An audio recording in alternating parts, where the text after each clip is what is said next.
Vamos a saludar al especialista en materia tributaria, John Arias, que está conectado con nosotros. Bienvenido a este espacio. Buenas noches, John. Buenas noches, Fabricio. Buenas noches, Suelen. Muchísimas gracias por la invitación. Gracias a usted por la gentileza de aceptar esta invitación. Y yo le pregunto a usted, la campaña se cierra hoy. ¿Les ha escuchado usted a los candidatos hablar de los temas tributarios o no le han parado bola al régimen impositivo? Creo que ha sido un poco reactivo, ¿no?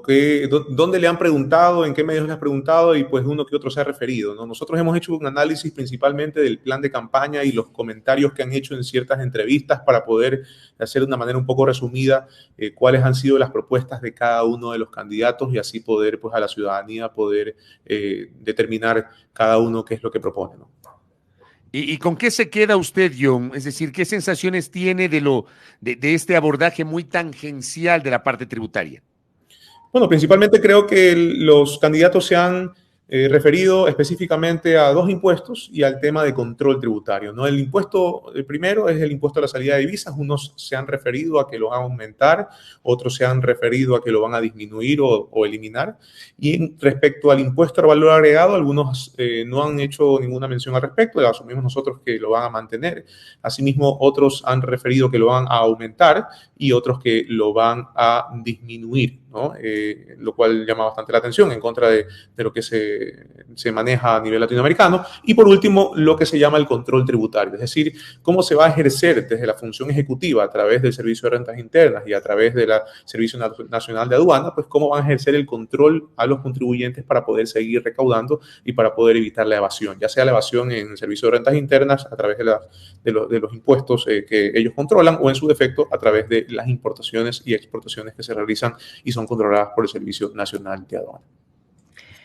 John, hoy en la mañana la candidata Luisa González, que de hecho está, digamos, hasta cuando se supo de encuestas, estaba primera en las encuestas, nos decía que hay 3,000 millones de dólares que las grandes empresas no están pagando y con eso, pues ella podría financiar algunos proyectos que vendrían en el gobierno. ¿Es así? ¿Esa es la cifra correcta que existe o cuál es la cifra que mantienen las empresas como deuda al SRI? Bueno, efectivamente hay un valor importantísimo de deuda y es deuda que está ya sea en firme o impugnada, ¿no? Y me parece que está bastante aproximada esa cifra que ella se refiere. Sin embargo, hay dos tipos de deuda. La deuda que está en firme, que mencioné hace un rato, que es una deuda que ya está exigible y es posible cobrarla en ese momento a través de procesos coactivos, y la deuda que está en impugnación, ¿no? Esa suma de deudas es la que significa el tipo de recaudación, ya sea diferenciado, que puede hacer el Servicio de Rentas Internas. Entonces, cada deuda, dependiendo de eso, tiene una diferente facilidad de cobro, ¿no? Y pues las que están en impugnación todavía dependen de las decisiones de la función judicial y de las cortes para poder definir si esa deuda es real o no. Y en su defecto, las deudas que están en firme, pues efectivamente dependen mucho de la ejecución del Servicio de Rentas Internas a través de los procesos coactivos para poder efectivamente cobrar estas deudas. Por otro lado, en la aduana, nosotros hemos visto que aproximadamente hay 100 millones de dólares por cobrar en deudas que también pueden ser sometidas a procesos coactivos, pues y también hay lamentablemente incapacidad operativa para poder manejar esta cantidad de deudas que están tanto en un lugar como en otro, ¿no? Digo incapacidad porque la cantidad de personas que se tienen en estas instituciones públicas lamentablemente es escasa y eso pues no permite que tengan la capacidad suficiente para poder entrar a cobrarlas como debe de ser. De acuerdo a lo que usted nos está diciendo y justamente que la parte tributaria no ha aparecido en la primera, en la parte tal vez medular de las propuestas de los candidatos, ni siquiera cuando mencionan la parte económica se refieren al tema tributario. Uno pensaría que quien sea presidente o presidenta de la República y que si hay segunda vuelta se posesione en los primeros 15 días de diciembre según el cronograma electoral, no tienen el radar hacer cambios tributarios para los siguientes 18 meses de gobierno. ¿Cómo le ve usted? Bueno, sí los hay. Como les mencioné, nosotros hemos hecho un análisis de los planes de trabajo de cada uno de los candidatos y si les parece conveniente podemos ir hablando de cada uno. Por favor, me gustaría. Sí, yo podría empezar un poco por Yacu Pérez, que me parece interesante principalmente porque se refiere a propuestas que son totalmente distintas a las que proponen los otros candidatos. Y es que respecto al impuesto de salida de divisas no dice nada, no dice si lo va a bajar, si lo va a mantener, si lo va a subir, pero sí hace una referencia importante en el tema del IVA, ¿no? Y lo que dice Yacu Pérez es que va a bajar el IVA. ¿Ok? Recordemos que el impuesto al valor agregado que cobran en Ecuador es diferente al de Latinoamérica, y en Ecuador se cobra el 12%, y en otros países, en Colombia, en Perú, en Brasil, el impuesto al valor agregado es muy superior, está entre el 18, el 20, 22%. Entonces, esto es un tema súper importante, ¿no? Primero, que él dice que lo va a reducir, y segundo, que a nivel de impuesto a renta dice que va a aumentar el impuesto a la renta. Esto quiere decir que las sociedades que hoy pagan el 25% probablemente quiera cobrarle el 30-35%. Ese es su objetivo de campaña, así lo ha mencionado de manera específica. Ahí también algo importante de saber, que eso es contrario a la Constitución. En realidad, la Constitución es muy expresa respecto a que el régimen tributario del país debe priorizar los impuestos indirectos y progresivos, y los impuestos indirectos es el impuesto al valor agregado. Es decir, que deberían priorizarse, debería más bien enfocarse en ese tipo de impuestos y no en el impuesto a la renta. Y esto sería, creo, constitucional y antitécnico, y creo que no es factible a nivel práctico, pero pese a eso ha sido una de las propuestas que él ha hecho en campaña. Sigamos con los otros candidatos, por favor. El siguiente es Jan Topic. Jan Topic ha hecho referencia a que va a eliminar el ISD. Recordemos que el gobierno actual hizo una reducción progresiva del impuesto de salida de divisas. Hoy está en el 3.25. Pero puede hacerse eso, o sea, eliminarse, llegar a, no sé si eliminarse, pero llegar a cero o de golpe, o tiene que seguir, continuar con su progresividad. Pero claro, porque se supone que actualmente hay una progresividad que se ha aplicado desde el inicio del gobierno del presidente Lasso. Sí, en el gobierno de Lenín Moreno, que se hizo una reforma tributaria a través de informes de finanzas públicas, permite que, digamos, a través de estos informes y un decreto ejecutivo se pueda disminuir o eliminar de plano el impuesto a la salida de divisas. Ya no depende de una reforma legal, porque se insertó una disposición transitoria que permite que se elimine el impuesto a la salida de divisas. Ya no es algo que depende de una reforma a través de la Asamblea Nacional, sino es posible hacerlo mediante esta vía. Y por eso es que el presidente Guillermo Lasso ha podido disminuir el impuesto de salida de divisas a su antojo, digamos, a cómo él ha creído que ha sido la manera más conveniente para no afectar las finanzas públicas. ¿Qué otro candidato? Prosiga.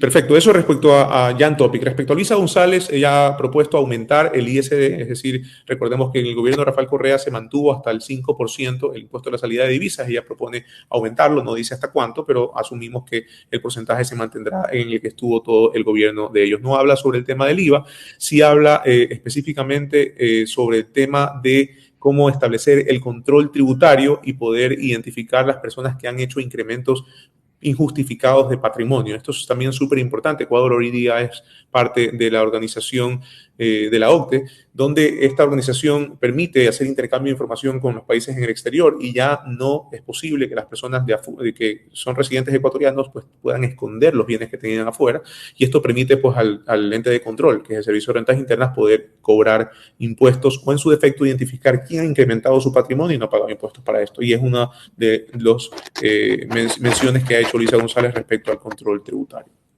Daniel Noboa. Daniel Noboa solo se ha referido específicamente a los incentivos tributarios que quiere generar en los sectores productivos. No ha hablado del impuesto de salida de divisas, no ha hablado del IVA, no ha hablado del impuesto a la renta, solo ha hablado de los incentivos tributarios. Y menciona que le interesa hacer un énfasis a las nuevas empresas y a los micro y pequeños empresarios. Recordemos que en el gobierno de Guillermo Lasso se eliminó en el año 2021 todos los beneficios que existían respecto a las nuevas inversiones y que fueron implementadas desde el año 2010. Tuvo el Código de la Producción, el COPSI, y se permitía pues tener exoneraciones de impuesto a la renta. Ya no existen ese tipo de exoneraciones. Supuestamente las iban a contrarrestar con esta ley que trataron de pasar, que fue la ley de las sedes, y al final no pudieron hacerlo. Es decir, nos quedamos sin posibilidad de recibir inversiones que reciban esta exoneración de impuesto a la renta, pues, y Daniel Noboa está proponiendo justamente identificar estos incentivos que permitan la exoneración de impuesto a la renta. También menciona respecto al tema de control tributario, así como lo hacen también casi todos los candidatos, buscar eliminar la evasión fiscal pues, que se da a nivel nacional. ¿Qué me falta? Otro candidato, digamos, Otto Sonnenhosner, pues habla también de elevar el impuesto a la salida de divisas nuevamente al 5%. Habla también, yo creo que de manera más enfática en el tema del control, porque se refiere de manera específica a atacar a los grandes evasores. Es decir, él busca que hay una unidad en el Servicio de Rentas Internas que se llama la Unidad de Grandes Contribuyentes. Esta unidad está dedicada específicamente a revisar de manera más continua a los contribuyentes que se consideran como grandes. Hay un catastro y digamos que son los contribuyentes que hacen una facturación por encima de los 100 millones. Y lo que hacen o buscan es que esos tipos de contribuyentes no evadan impuestos, ese impuesto a la renta o impuesto al valor agregado. Lo que hace Otto referencia es que va a atacar o va a buscar tener mayor control sobre este tipo de contribuyentes y evitar que estos contribuyentes tengan evasiones tributarias. Otro tema en particular, bueno, el binomio, digamos, el plan de gobierno presentado por Fernando Villavicencio en su momento y hoy creo Cristian Zurita, pues no hablaba de subir impuestos e impuestos a salida de divisas, tampoco especificaba cambios en impuesto a la renta, pero sí propone, así como lo hace el candidato Daniel Noboa, de presentar incentivos tributarios para las nuevas inversiones, asimismo como lo hizo en su momento, como teníamos en su momento anteriormente, pues y fue eliminado con este gobierno de Guillermo Lasso. Jaco Pérez. Jaco Pérez fue el primero que dijo. Sí, fue el primero que dijo. Bolívar Armijos, perdón. Ese nos faltaba, exacto.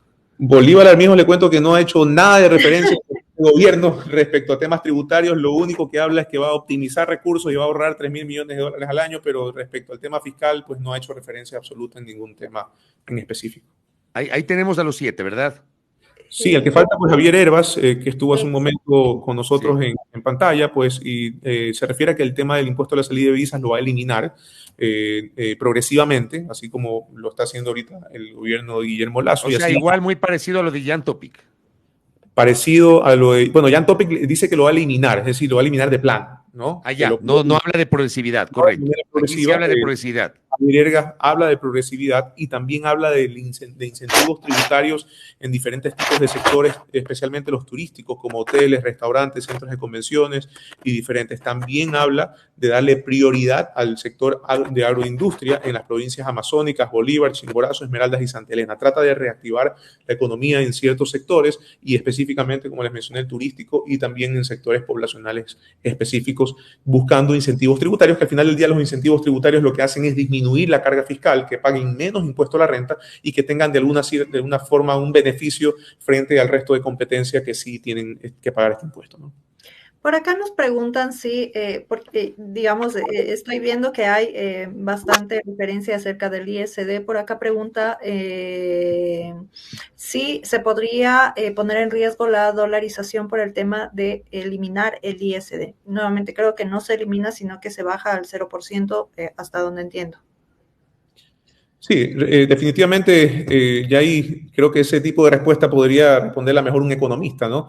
Sin embargo, el impuesto a la salida de divisas, una de las considerandos, digamos, cuando se creó este impuesto, efectivamente fue la búsqueda de la no fuga de capitales, efectivamente, y eso puso un límite, ¿no? Sin embargo, pese a eso, la recaudación que se tiene de impuesto a salida de divisas es una recaudación importante en el año. Me parece que llega como a los 500 millones de dólares, y eso básicamente nos da como mensaje de que al final el impuesto per se no termina siendo un obstáculo suficiente para la fuga de capitales, porque si la gente quiere sacar, lo que sabe es que tiene un costo, y el costo es el 5%. Pero al final del día no es un elemento decisivo para que decidan o no sacar sus capitales. ¿Cuál sería su resumen de esta revisión de las propuestas de los candidatos? En resumen, estimado John. En resumen, me parece algo que todos tienen una similitud, y es respecto al control tributario, ¿no? Recordemos que el Servicio de Rentas Internas en la actualidad tiene una cantidad de información que permite ejercer un control muy eficiente y muy efectivo. Hablamos de información financiera, no solo en el Ecuador, sino en el exterior. Hablamos de conocer todos los bienes inmuebles que se tienen dentro del Ecuador y también en el exterior. Hablamos de todos los vehículos que se tienen, y esto permite cruzar de alguna forma la información y ejercer un control adecuado y debido. Eso permite que de una u otra forma se busque evitar la evasión tributaria y hacer que se pague lo justo. Correcto. John Arias, gracias por estos minutos para hablar de este tema que ciertamente no ha sido abordado con profundidad por parte de los candidatos en una campaña totalmente atípica y que a ratos se ha convertido en una campaña monotemática, porque evidentemente la seguridad es lo que más nos preocupa a los ecuatorianos. Gracias, John, muy amable, que tenga una buena noche. Muchas gracias, Fabricio. Suelen, gracias por la invitación.